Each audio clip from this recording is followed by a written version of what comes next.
আসসালামু আলাইকুম এভরিওয়ান। এখন আমি আছি ব্রিজের উপরে, আমাদের বাসা থেকে সামনে থেকে বের হয়ে গেছি। এখানে বন্যার অবস্থা প্রচুর খারাপ, ঘরবাড়ি সব ডুবে গেছে, দেখলেই পারতেছেন এই যে এখানে অবস্থাটা। আর এখানে ঘরবাড়ি ছেড়ে ছেড়ে আস্তে আস্তে সবাই স্কুলের মধ্যে আশ্রয় নেওয়ার জন্য যেতেছে।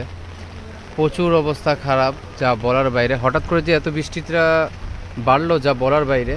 এই দেখেন এখানকার যারা আছে বাসিন্দারা, ওরা সবাই আমাদের স্কুলে চলে গেছে। রামকৃষ্ণ স্কুল আর বিশিকা স্কুলের মধ্যে ওনারা আশ্রয় নিতেছে। আজকে আসলে ঈদের দ্বিতীয় দিন, এরকম পরিস্থিতি আসলে খুবই দুঃখজনক। কারণ এখানে অনেকে আর কি বাসা থেকে বেরো হতে পারবে না, আর যারা আছে এরা কিভাবে খাওয়া দাওয়া করবে এটা নিয়েও আমরা আসলে খুব দুশ্চিন্তায় আছি। তো এটা হচ্ছে আমাদের চালিবন্দরের ব্রিজের উপরে। এখন আস্তে আস্তে আমি উপশহরের দিকে যাব, দেখি উপশহরের অবস্থাটা কী। এই জায়গায় কোরবানির হাট ছিল, কৈদিয়ার মাঠ। এই দেখেন অবস্থা এখন বর্তমানে পানিতে একবারে অবস্থা খারাপ। এই দেখেন এখানে যে বাস আছে, বাস পর্যন্ত একবার ডুবে গেছে এই পাশে। এটা হচ্ছে কৈদিয়ার মাঠ। এখন আমি আরও উপশহরের দিকে যাই, দেখি এখানে কী অবস্থা।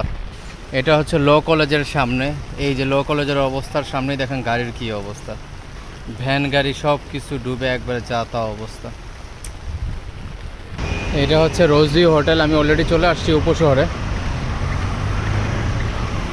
এই হচ্ছে উপশহরের অবস্থা। এখন তো দেখি একবার দোকানেও যাওয়া যাবে না, এমন অবস্থা একবারে।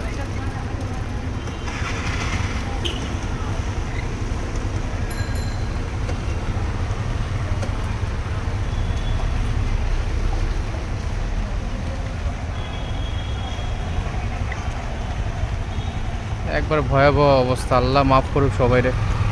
এরকম যে বৃষ্টি হয়েছে যেটা, আরে বাবা, যাওয়াটাই তো কষ্ট।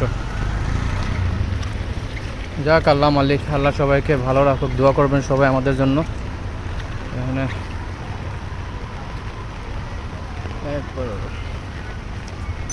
অনেক কষ্ট করতেছে, আর সিটি কর্পোরেশন থেকে পরিষ্কার করা চলতেছে অলরেডি, কিন্তু